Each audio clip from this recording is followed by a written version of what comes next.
quieren, los empiezo a presentar un poquitito. Soy Pato. Sé que acá en Chile me dicen Pati, bienvenido sea también. O en Brasil, Pachi, ¿no? Cada uno de sus apodos. Soy diseñadora, obviamente service designer del mundo de diseño de servicios de las personas usuarias de corazón. Tengo la fortuna de tener un equipo a cargo donde trabajamos un montón la empatía y el conocer lo que les pasa a nuestras personas usuarias de cara a mejorar la experiencia, ¿no? Me gustó mucho la intro porque es así como siempre hablamos, ¿no? De las personas usuarias reales. Y eso es un poco, empezar a conocerlas. Y tengo la fortuna de trabajar eso en el día a día. A los que están acá o a los que están en el stream, cualquier consulta, comentario, shoot, disparen. Para eso estamos. Voy a empezar a hablar un poquito, primero haciendo un poquito de hablar de lo básico, lo que ya todos más o menos sabemos o que sabemos que existe sobre el mundo de lo que es la accesibilidad, pero primero vayamos a lo que es realmente la discapacidad, ¿no? Cuando hablamos de discapacidad, ¿a qué realmente nos referimos? Hay definiciones. Google, Real Academia Española, ¿qué nos dice? Que es una situación de la persona por sus condiciones físicas o mentales duraderas, ¿no? Obviamente muy llevado a la discapacidad puntual. La OMS, Organización Mundial de Salud, ¿qué es lo que nos comenta? Fenómeno complejo que refleja una relación estrecha y al límite entre las características del ser humano y las características del entorno donde vive. Todo muy complejo cuando queremos definir la discapacidad, ¿no? Pero me gustaba, y ya les empiezo a tirar el primer tip, lo que se definió ya en el 2016. Uy, ¿se me escucha bien? ¿Sí? En el 2016, en la Convención Internacional de los Derechos de las Personas con Discapacidad, donde nos traen una nueva definición y que me parece que es hacia ahí donde tenemos que ir.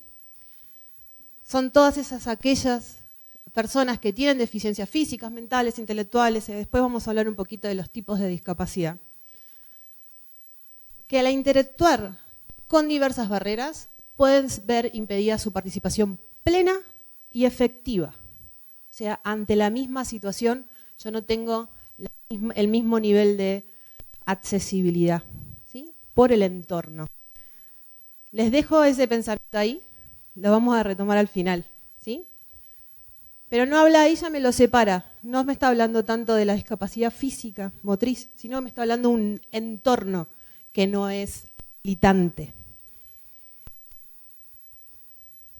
Más básico todavía. ¿Cuáles son los tipos de discapacidad? Primero, por un tema de contexto. Tenemos 3 diferentes tipos de contexto, ¿no? Obviamente puede ser algo que sea permanente. Personas que ya nacieron con dificultades, por ejemplo, físicas. Es el típico ejemplo de alguien que lo ven con una prótesis o lo ven en la silla de ruedas, alguien que ya nació con... Ay, yo siento que se me corta, pero estoy bien, ¿no? Ok. Lo otro es lo que es temporal. No sé a cuántos de ustedes les pasó, y acá empiezo con las preguntas. Se fracturaron, se esguinzaron, les pasó algún tipo de que por X razón de la vida, porque la vida es así, se quedaron sin voz, ¿qué se te pasó? O por algún motivo no podían ver, ¿no? No sé. ¿A cuántos de ustedes de acá, por ejemplo, les pasó alguna vez? Temporalmente. Bueno, bastante, algunos zafaron. A algunos todavía no les pasó, muy bien, qué buena salud, chicos. Y obviamente todo lo que es situacional. Por ejemplo, el típico ejemplo ahí son las embarazadas, ¿no? Que tienen algún tipo de discapacidad cuando obviamente están de 9 meses y tienen que caminar en forma de pingüino y que obviamente no se pueden agachar, obviamente y demás, ¿no? Pero también hay un tipo de discapacidad que son los que nosotros ya conocemos, que son los, digamos, por tipos de... Si son visuales, alguien que tiene algún tipo de disminución en la vista.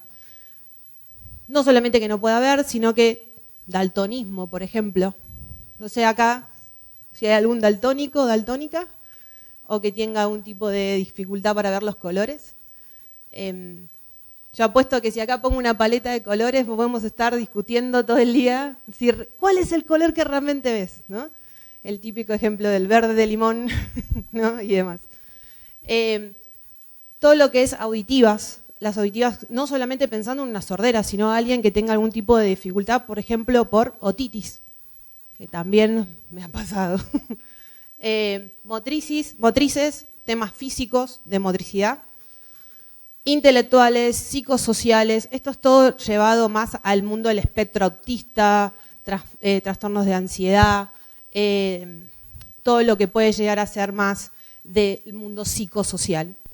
Y obviamente, y esto es un buen punto que está bueno también de resaltar, las que son viscerales. ¿A qué me refiero con eso? Son discapacidades como puede ser diabetes, que no son visibles, pero que afectan a algún tipo de órgano. Y eso puede llegar a provocar algún tipo de discapacidad, que esa persona no tenga la misma forma de manejarse que una persona que no tiene diabetes. ¿Sí? Una persona que es insulina dependiente tiene otros cuidados, tiene otra forma de manejarse.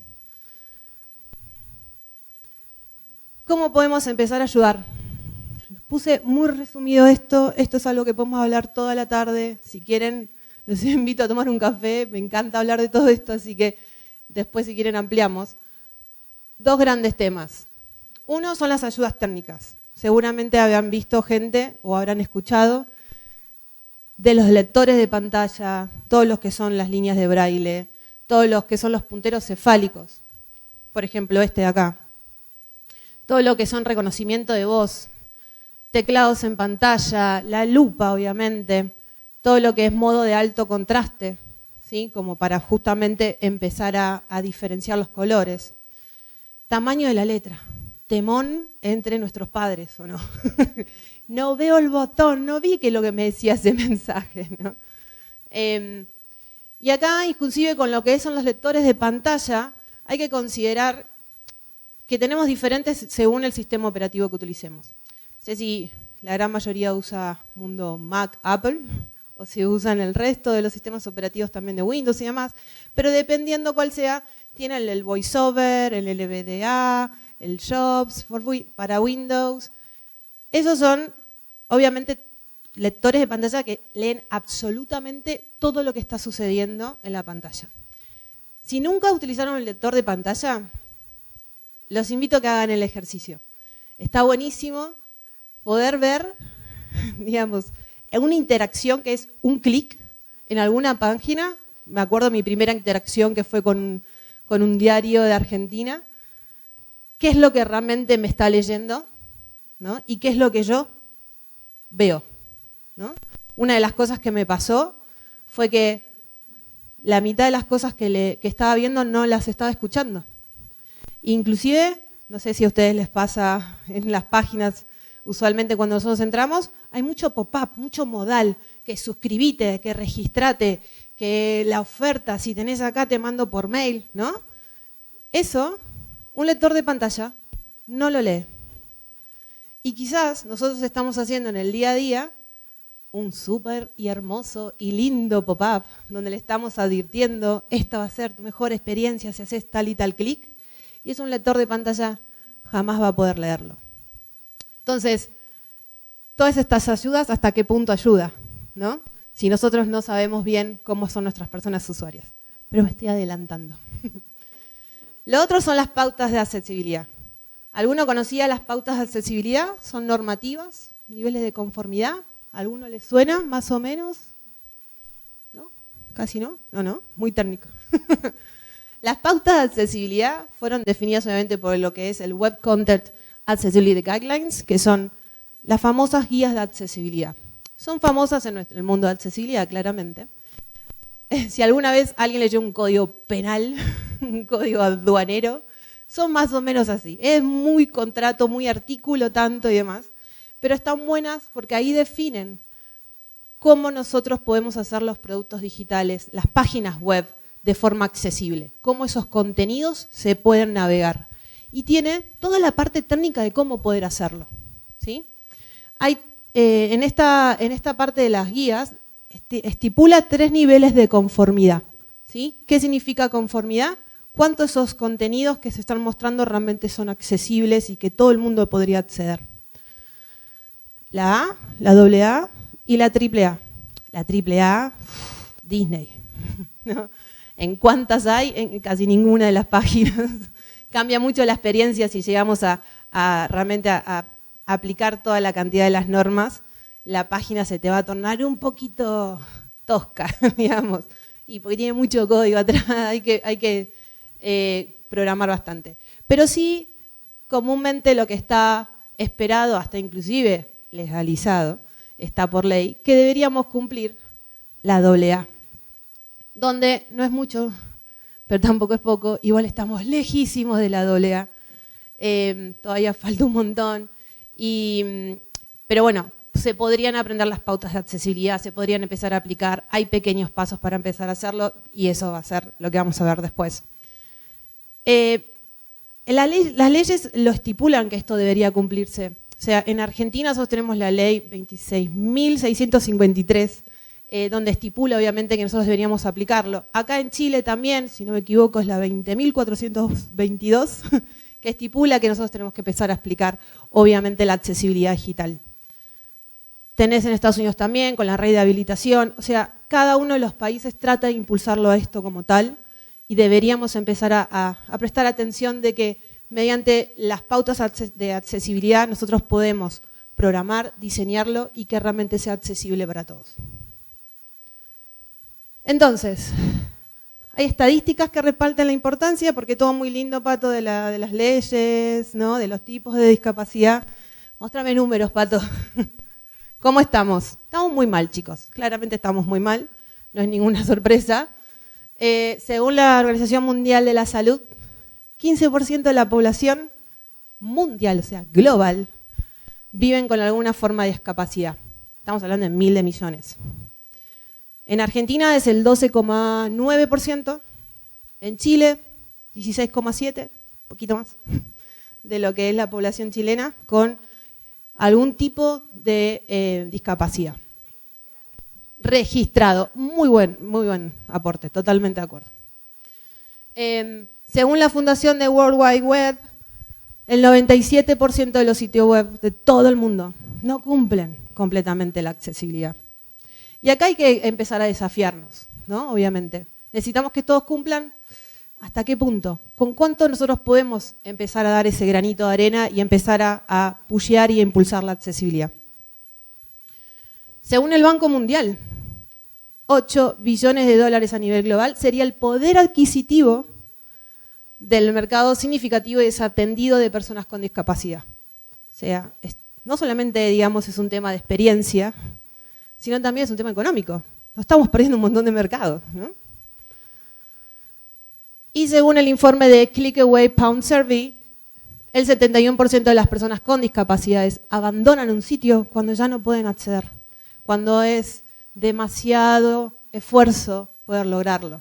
Siempre hay una predisposición mucho más amplia que la que tenemos nosotros, con la ansiedad que hay, pero igual así, cuando no pueden, ya está. Imagínense ustedes en el día a día que no puedan hacer una transferencia, que no puedan pagar el Uber, que no puedan obviamente ni siquiera pagar su comida, porque no están ni viendo ni escuchando lo que está sucediendo, ¿no? Si tuvieran algún tipo de discapacidad, porque la aplicación no es accesible.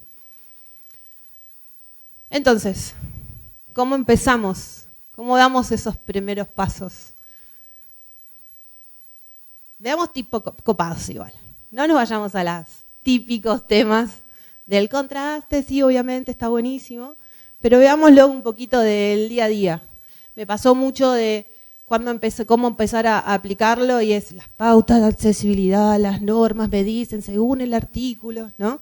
Y sí, Patricia, pero ¿cómo se come eso? O sea, porque yo ahora tengo mi página y ¿cómo lo hago accesible?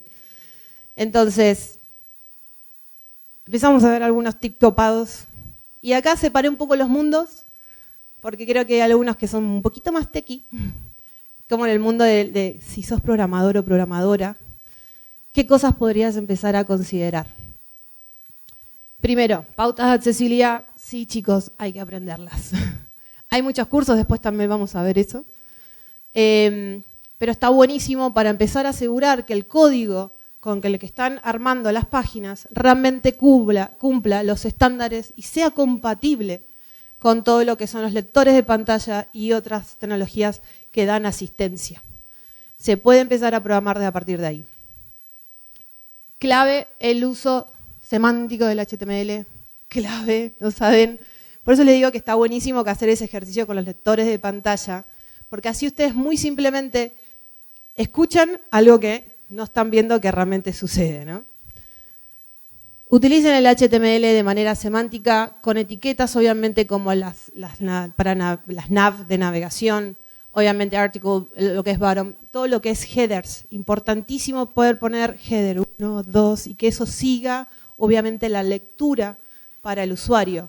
Que no empiece, como a veces sucede en la gran mayoría, y los invito para que lo hagan, traten de navegar con el teclado también. Y a veces en muchas de las páginas empiezan en la mitad de uno. Y digo, ¿pero por qué empiezo? Y no me fue al menú hamburguesa, ¿no? ¿Por qué no tengo esa opción tampoco ahí? Hay muchas cosas que también están ocultas. Es muy importante tener ese orden semántico para ayudar a la lectura, porque nosotros lo estamos viendo, simple. Sabemos que empieza por un título más grande, porque lo estamos leyendo que es más grande y demás, o mismo si hay imágenes. Lo que les comentaba, pruebas de teclado, clave también. Y es simple igual, ¿eh? Es realmente ir navegando. Hay también todos unos shortcuts de si hago esta tecla con esta tecla, no solamente son las flechitas, chicos, hay un poquito más. Y está buenísimo para ver el impacto de eso, si realmente es accesible o no. Los area rows, temón, temón. Esto se puede llegar a implementar para justamente notificar y que el lector diga que esa X significa cerrar ventana, ¿no? Por ejemplo, con el típico area label, ¿no? Que me lee lo que está significando ese botón. Nosotros vemos la X, sabemos que está la X usualmente arriba a la derecha, pero alguien que va navegando tiene que escuchar que eso significa cerrar ventana, ¿no? Y con eso podemos hacer los áreas. Hay muchos áreas diferentes dependiendo de lo que quieran hacer. Todo eso está explicado en las pautas de accesibilidad también. Y también hay libros que lo explican, que después también viene eso. Diseñadores. ¿Hay diseñador o diseñadora por acá del mundo UX? ¿Alguno que otro? ¿No? Ay, gracias, siempre hay una. Bueno, del otro lado del streaming, espero que haya varios. Bueno, contraste y legibilidad. O sea, esto es lo básico de lo básico de lo básico. Necesitamos poder repasar bien cuáles son esos colores que hacen un buen contraste. ¿Sí? Caso típico, botón amarillo clarito con letra blanca. Y no se va a ver, no lo voy a ver. Y si eso de botón decía apagar, menos, ¿no? Hay muchas herramientas que pueden hacer eso, la típica les puse acá que es el Color Contrast Checker, pero hay muchas herramientas que pueden hacer eso. Diseñadores utilizan Figma, tiene la parte de accesibilidad, ahí también pueden chequear el contraste. Esto es lo típico que hasta mismo en sus diseños pueden ir aplicando en el día a día. Tamaño y espaciado, ajuste de los tamaños del texto y obviamente los padding, iba a decir, ya me vuelvo técnica de diseño, los pixel perfect de, bueno, cuánto espacio le doy. Y no es un tema menor. Por ejemplo, mi hermano, literal, este es el dedo que utiliza. No sé por qué, chicos, utiliza este dedo. Igualmente es el más chiquito que tiene dedos grandes. Y lo que le pasa es eso, va con este dedo porque justamente necesita apretar el botón. Y si usa aprieta 3 botones, ¿no? Entonces la importancia de hacer esos espacios en los diseños para que justamente tengas un poquito más de contorno para que si alguien tiene un poco de dedos más grandes, igual lo pueda hacer. Diseño responsivo. Todo diseño tiene que poder ser responsive. ¿Qué significa esto? Que se adapte según, digamos, el dispositivo. ¿Sí? ¿Hasta ahí bien? Sí. Veo las caritas de sí. Según, obviamente, los dispositivos que utilicen. Es muy importante que ustedes conozcan bien a sus usuarios. saben los dispositivos que utilizan en las plataformas que ustedes diseñan, ¿por dónde acceden? ¿Mobile? ¿Tablets? ¿iPhones? ¿Android? ¿De qué tamaño? ¿No? ¿Los Samsung? El desarrollo progresivo. Me encanta. Esto obviamente es el principio de mejora progresiva. No todo está así como ya lo terminaron. Hay que seguir haciendo ajustes. Obviamente las funcionalidades básicas tienen que ser obviamente accesibles, pero cada vez podemos ir un poquito más y empujar un poquito más el diseño para que sea un poquitito más accesible. Con que ustedes cumplen algunas cosas está buenísimo, pero sigan testeando, sigan probando, sigan empujando un poquito más el diseño para que ese desarrollo cada vez acompañe más la accesibilidad. Pruebas con personas usuarias reales. Clave que sean reales. Nosotros siempre probamos según el perfilado, ¿no? O sea, si por ejemplo, trabajo en el mundo de turismo. Bueno, si alguna vez hiciste una compra digital de algún vuelo, hotel o paquete, ¿no? Si alguna vez utilizaste alguna página de turismo. Pero después de eso, ¿cuántas de esas personas realmente tienen algún tipo de discapacidad? ¿Cuántas de esas personas, cuál es el rango de edad, por ejemplo? La gran mayoría accede desde una tablet, la gran mayoría accede desde el celular. ¿En qué momento utiliza y cuáles son los dispositivos que utilizan? Si nosotros realmente conocemos a nuestras personas usuarias que utilizan nuestros productos o servicios, ahí realmente nosotros podemos saber si es accesible o no accesible. Tenemos que conocer lo que le pasa. ¿Cuál es su experiencia? Por ejemplo, tiene que pagar, que es el típico ejemplo porque todos pagamos durante el día muchas cosas. ¿Qué pasa si ese botón es muy chiquito? ¿O qué pasa también si, obviamente, ese tamaño de letra es muy chiquita? Y mi tipo de persona usuaria real que consume mi producto son personas de 70, 75 años. Le pongo un botón chiquitito, con una letra chiquitita. Chau conversión, diría un compañero mío. No, nadie paga, no entran ingresos. Entonces, eso es lo importante. Poder también nosotros incluir en nuestras pruebas de usabilidad también personas que tengan algún tipo de discapacidad. Diseño inclusivo, inclusividad desde el inicio del proceso de diseño. Eso significa que nosotros también podamos tener la mayor cantidad de usuarios, poder también estar de la mano con todo el equipo de desarrollo, poder ayudarlos y obviamente haciendo informes de accesibilidad y relevando, y que no sea una tarea solo de, bueno, pero el programador tendría que haber puesto el código, sino que nosotros también poder ayudar con medio del diseño. Y para ambos mundos, tanto el mundo de diseño como el mundo de programadores. Acá los voy a desafiar un poquito con el concepto, porque si me agarraría un purista del mundo de accesibilidad me va a decir, bueno, Patricia, pero las imágenes tienen que estar con la descripción dura, ¿no? Si yo tuviera que describir acá, obviamente es un bebé comiendo una torta, ¿no? Sentado en un césped, ¿no? En el pasto, por ejemplo, ¿no? A mí no me pidan describirla, es mi sobrino, no teníamos planificado que coma la torta. Pero bueno, y esa es la emoción que a veces está bueno como ponerle un poquito más de empatía. Sepan que igual, tips generales, describir obviamente las imágenes que complementen el contenido es lo básico. Nosotros, por más que tengamos muchas imágenes, no hay que describirlas a todas, no es necesario de ponerle la típica del mensaje alternativo para que sepamos lo que significa. Alguien que pasa con el lector de pantalla pueda escuchar lo que sucede en esa imagen. Si no, elijamos cuáles son las significativas que queremos que el otro lo escuche. No es necesario que absolutamente todo.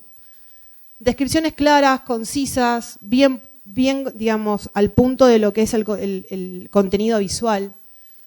Está bueno meterle un poquito más de contexto. ¿Qué es lo que piensa que agregaría ese valor? ¿No? Como acá. Agarró la torta, se está manchando todo, ¿no? Lenguaje claro, sencillo, tratemos de sacar acá, y se los digo como argentina que cuesta un montón, el lunfardo, los acentos, las jergas. Y lo último, ¿qué es esto del significado, no? ¿Qué mensaje o función transmite?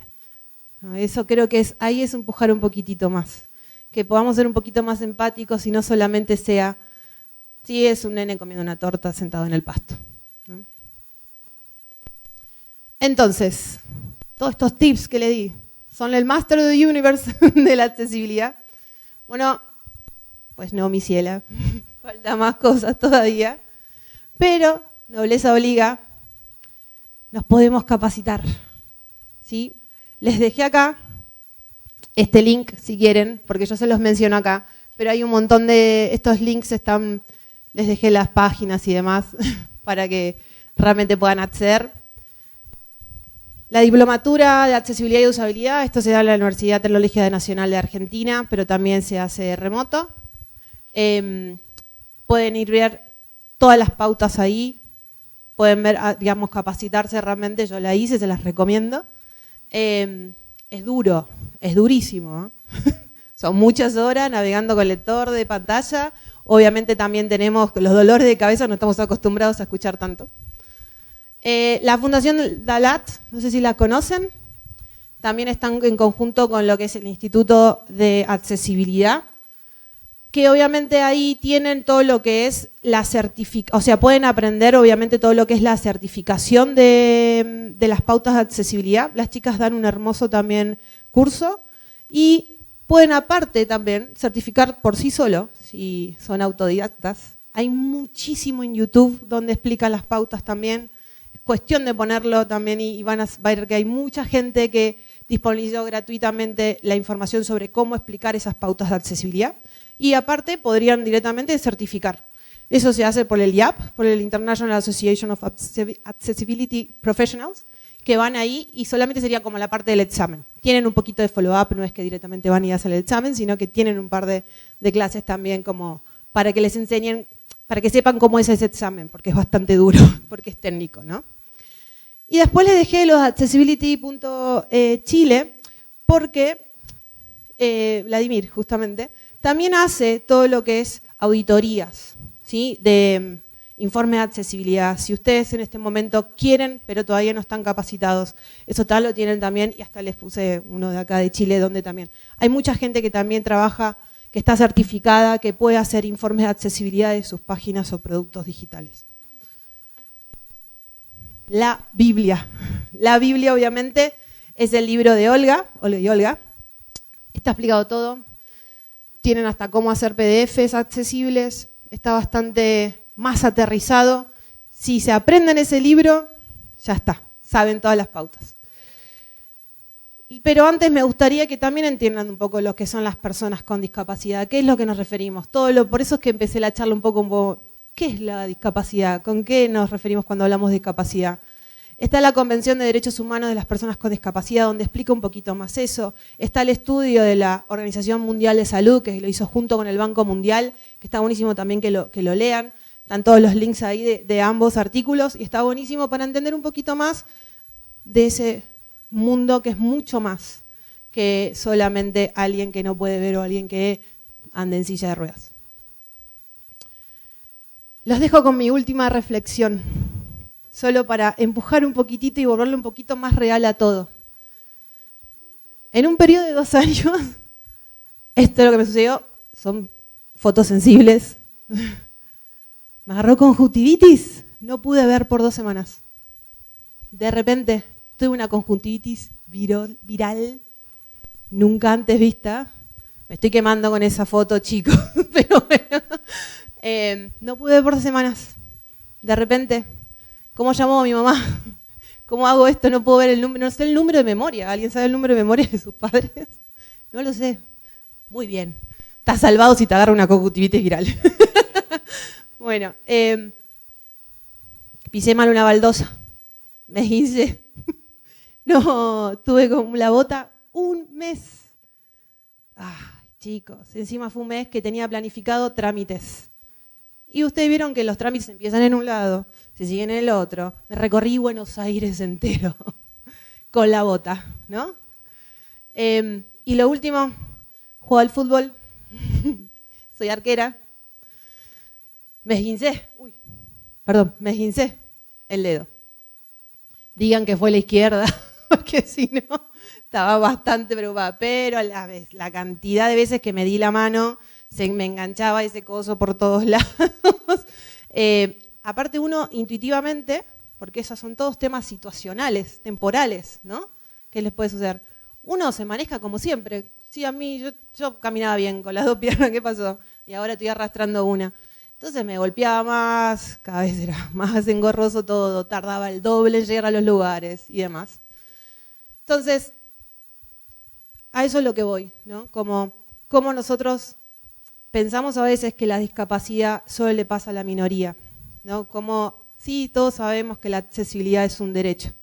Sí, todo muy lindo, pero nos puede pasar en cualquier momento. Y, spoiler, todos vamos a tener una discapacidad en algún momento. Si seguimos viviendo, podemos seguir envejeciendo. Eventualmente a todos nos va a pasar. Así que les dejo una reflexión de Andrés Terrile, que es un genio de comunicador de la accesibilidad digital, que él decía, si todas las personas tenemos los ajustes necesarios, quizás nuestras discapacidades no sean tantas y el entorno no sea tan incapacitante. Entonces, yo acá los invito a que trabajemos en que los entornos no sean tan discapacitantes, ¿no? Tan complejos de poder acceder. Olvidémonos cuántas personas de la población mundial tienen algún tipo de discapacidad, porque a todos nos va a pasar. Así que, nada, los dejo con esta reflexión y vamos por más trabajos en el entorno capacitante. Gracias.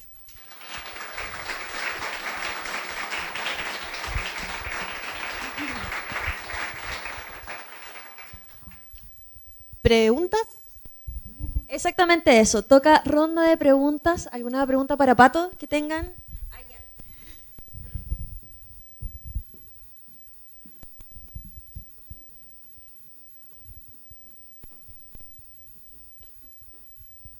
Hola, buenas. Primero que todo, gracias. Está súper interesante la charla. Y tengo dos preguntas. La primera, según tu experiencia, ¿cuánto le toma a un equipo de desarrollo llevar una página no accesible con características necesarias de accesibilidad?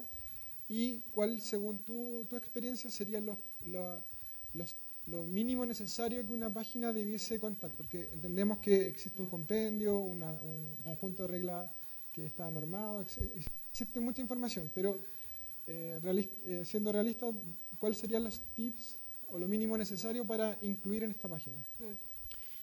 Tiempos, y todo va a depender de las prioridades, ¿no? Obviamente. Pero no es tanto esfuerzo, honestamente, no es tanto esfuerzo. Son pequeños códigos, pequeños movimientos que se pueden hacer, que se empiezan a programar. Quizás al principio sea un poco más engorroso dependiendo del estado que esté la página. Si no tenés ningún tipo de, por ejemplo, orden semántico, sí, al principio lo vas a tener que definir y demás, pero después ya va a ser muchísimo más rápido. No es mucho esfuerzo tampoco, así que no debería ser tanto tiempo. Lo clave acá es la capacitación, que ahí quizás te lleve un poquito más de tiempo. Como nosotros también podemos capacitar a los desarrolladores para que sepan, obviamente, cómo aplicarlos, ¿no? Con estas pautas de accesibilidad. Hay pequeños cursos que se dan como estos tips rápidos, aplicar lo de la semántica, aplicar obviamente la navegación por teclado, ¿no? Y con eso te puedes garantizar, hasta te digo, una gran parte. Si vos solamente tratás de navegarlo con el lector de pantalla, te vas a dar cuenta de muchas cosas que ya vas a ganar si lo podés que empezar a codear y programar. Son como lo básico de lo básico. A ti.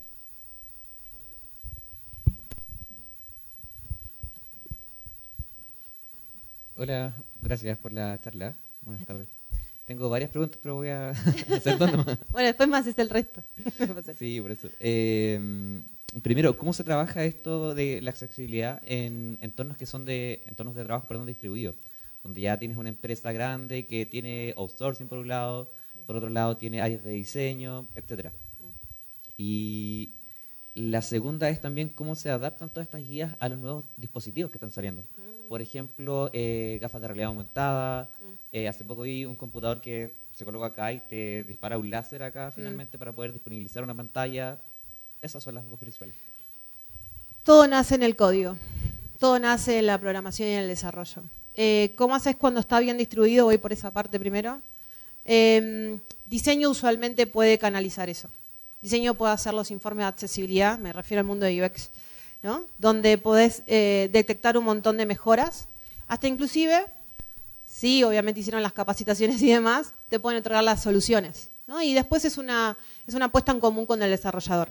No importa dónde estés o cuán distribuido esté, sino el que lo levante tenga esa mirada global cuando tenga que hacer los informes y las auditorías. Sí, perdón.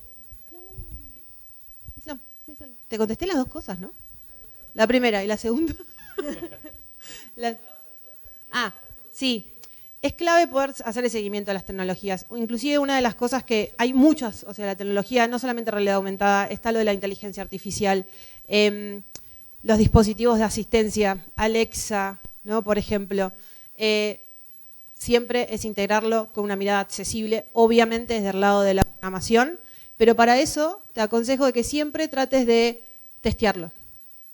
Y porque nosotros siempre vamos a tener una hipótesis, siempre vamos a tener como, acá entendemos que se navega bien, pero si vos pones una persona, por ejemplo, no vidente, adelante y que lo navegue, te vas a encontrar con un 50% más de que lo que puede suceder. Siempre tenemos que estar adelantándonos y es clave que todas estas nuevas tecnologías nosotros las estudiemos de forma tal de que puedan realmente estar integradas. Porque si no, también está como algo súper separado y jamás vas a poder llegar a que sea accesible, si ni siquiera lo tiras de esa parte.